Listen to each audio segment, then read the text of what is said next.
Thank you, John, and good afternoon to all. Thanks to Parks Victoria for inviting me. Perhaps one needs to paint a little bit of background for people to understand the context in which my presentation will be made.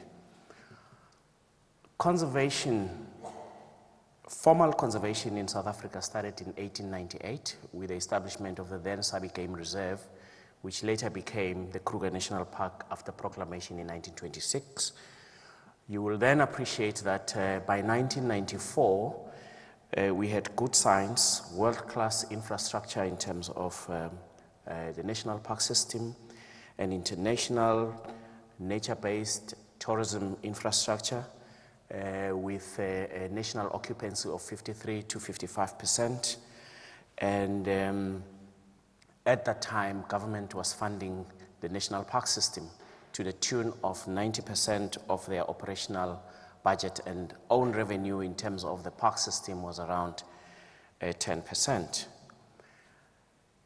But when Nelson Mandela made that colossal leap from prisoner to president, there was a disconnect between the parks and people.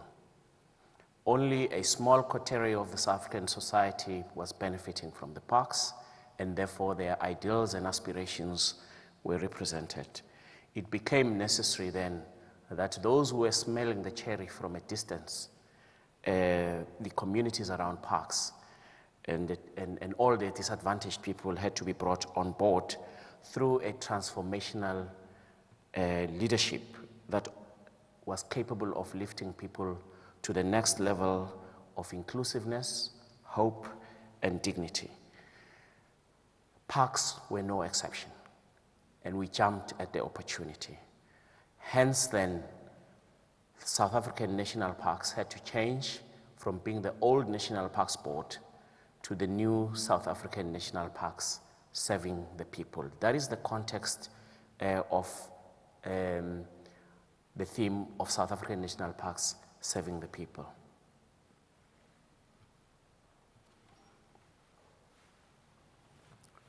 Is it moving?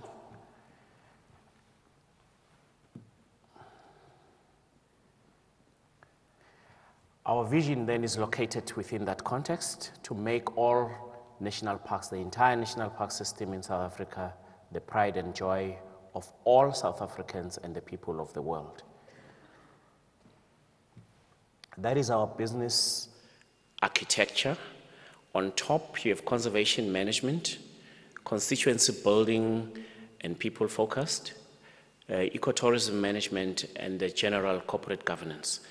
And you'll agree with me that the top two layers became very important in a post-apartheid South Africa, more than the elephants. We needed to bring people on board, to add people on the big five. And as such, it helped us a lot to steer the entire restitution process over national parks by building these bridges with communities. And today we sit with a framework where core management with the indigenous people who put land claims on our parks has been achieved, and the government is in the process of restituting them financially. South Africans love their parks. They've lived with them today for 112 years. By 1994, it was 96 years. But the challenge that all park systems face is to be relevant, to continue in that particular changing society and still continue to inspire the aspirations of the nation. The world has changed profoundly, and so is the national park system. I'm often asked, what are the parks? And I always compare them to the national symbols of the country.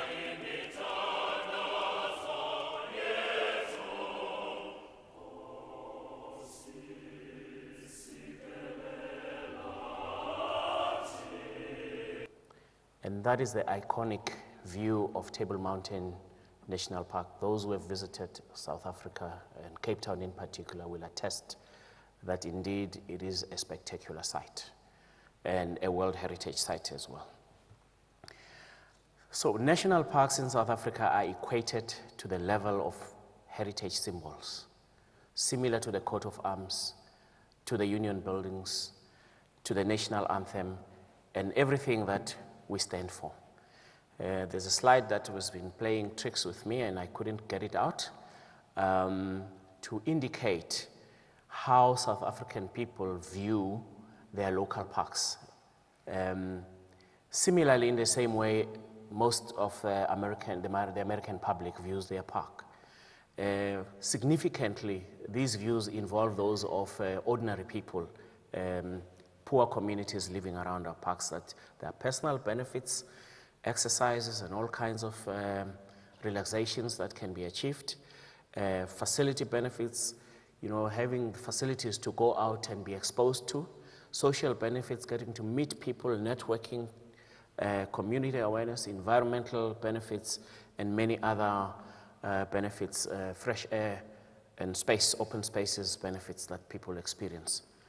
And that's how they perceive them. That's our mandate, which may not really mean much in terms of the legal understanding that pertains in South Africa, but to the international community, all we can say is that we have a very strong legislative framework that underpins what happens in our national park system.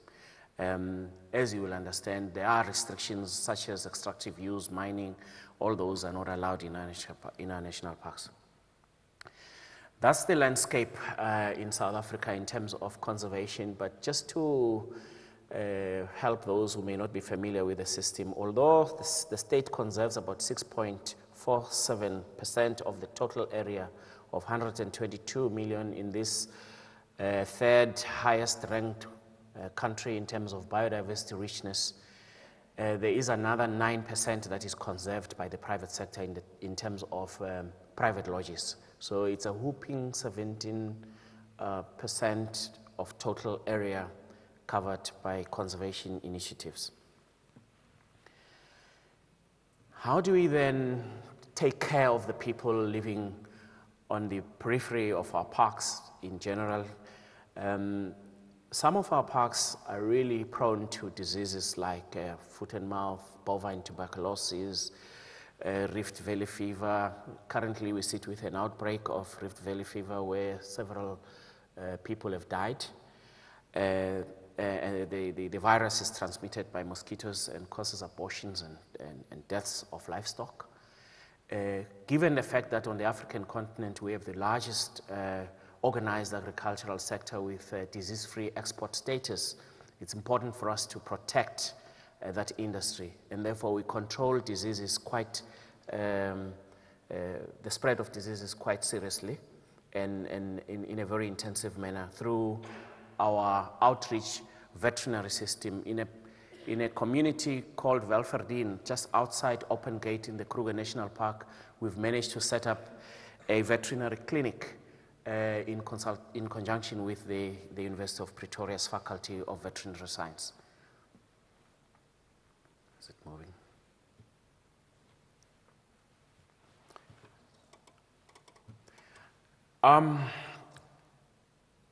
Water is a very important source. It's a scarce resource, and in many instances it attracts livestock and people.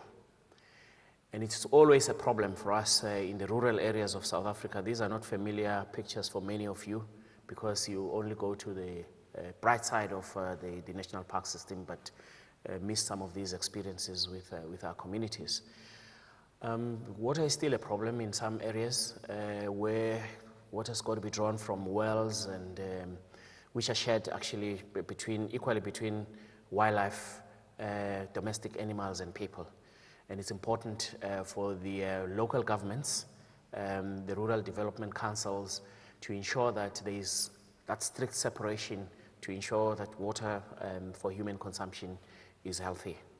And we play a role with our veterinary science and water management specialists. We have a vibrant rivers research program that determines the status and health of our rivers according to national legislation in terms of their grading. And there's a lot of activities that are involved in terms of ensuring that livelihoods are enhanced and sustained.